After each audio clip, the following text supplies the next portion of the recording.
একটা জয় বদলে দিয়েছে পুরো দৃশ্যপট। ভারতের বিপক্ষে দীর্ঘদিনের যে আক্ষেপ, সেই আক্ষেপ লাল সবুজরা মেটালো হামজা সমিত মোরসালিনদের হাত ধরে।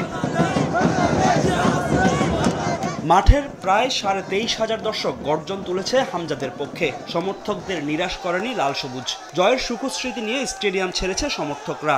আর জয়টা যখন চিরপ্রতিদ্বন্দ্বী ভারতের বিপক্ষে, তখন আনন্দের মাত্রা বেড়ে যায় কয়েক গুণ। 22 বছর পর একটা ইন্ডিয়ার বিপক্ষে উইন, এটা তো অবিশ্বাস্য। ক্রিকেটে হোক ফুটবলে হোক, আমরা ভারতের সাথে জিতবই। প্রথম খেলা দেখতে আসছি, আজকের ম্যাচটা জিতছে, এটা আমার সবচেয়ে বড় আনন্দ। আমার কেন জানি মনে হয়েছে ইন্ডিয়া টিম খুব নার্ভাস আর কি। হ্যাঁ, এই নার্ভাসনেস, এই ইন্ডিয়ার এই নার্ভাসনেস কবে কাটবে বাংলাদেশের বিপক্ষে, সেটাই দেখার বিষয়। বাংলাদেশ যে গোল দিতে পারছে এবং ইন্ডিয়ার সাথে যে ভালো খেলে জিতছে, এই একটা কনফিডেন্স আমাদেরকে ভবিষ্যতে আরো ভালো কাজে দেবে। ডিফেন্স ওয়াজ অ্যামেজিং এবং আসলে আমাদের মোরসালিনের যে টাচ, ওয়ান টাচ যে অ্যামেজিং।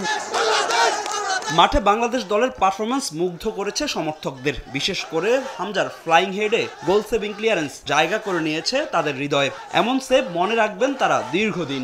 সামনে হামজা, ডাইনে হামজা, বামে হামজা, পিছে হামজা, সব জায়গায় হামজা আর হামজা।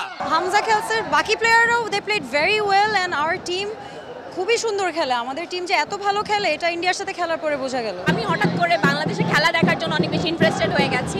এটার পেছনে সবচেয়ে বড় ক্রেডিট আমি দিব হামজাকে। হামজা চৌধুরী একবারে পুরো পাল্টাই দিয়েছে আমাদের বাংলাদেশ ফুটবলটাকে। গোলকিপার একটু নার্ভাস ছিল, বাট হামজা যেমনে খেলা কন্ট্রোল করেছে তা অসাধারণ।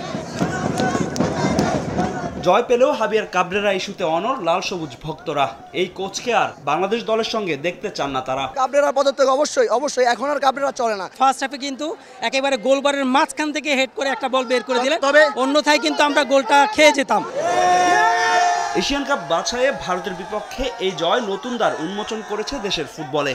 এখান থেকে শক্তি নিয়ে হামজা সমিত মোরসালিনদের হাত ধরে এগিয়ে যাবে দেশের ফুটবল, এমনটাই প্রত্যাশা তাদের। ফাহিম ইসলাম, সময় সংবাদ, ঢাকা।